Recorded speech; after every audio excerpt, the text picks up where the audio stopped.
What's up mga pards? Asero again here! Ito tabigyan tayo ng pagkakataon ulit na matest ride ng pinaka-latest na touring motorcycle mula sa SYM Philippines. Ito ang Cruisin 400cc.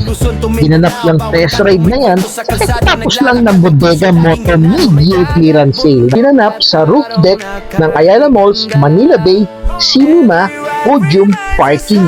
First impression ko dito, na love at first sight ako sa napaka-elegante at futuristic ng design nito. Sa handlebar pa lang, kitang-kita na sa presentation yung logo ng SYM. Full LED display digital panel na rin siya.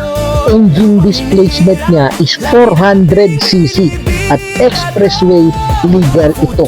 Engine type niya ay single cylinder 4-stroke 4-valve. Engine power naman niya ay 25 kW, samantalang ang max torque naman niya is 37 Nm. Ang fuel system naman niya ay electronic fuel injection, ang tinatawag na EFI, samantalang ang cooling system naman niya ay liquid cooled.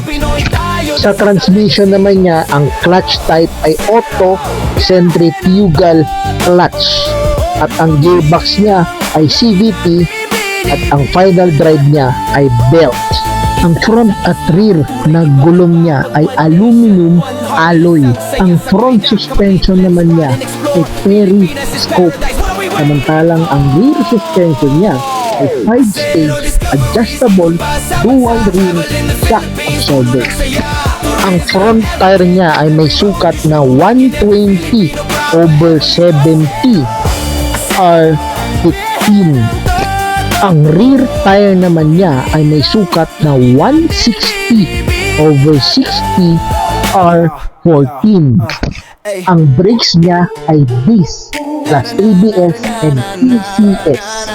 At yan ang Cruisin 400 Adventure Safely, Ride Responsibly.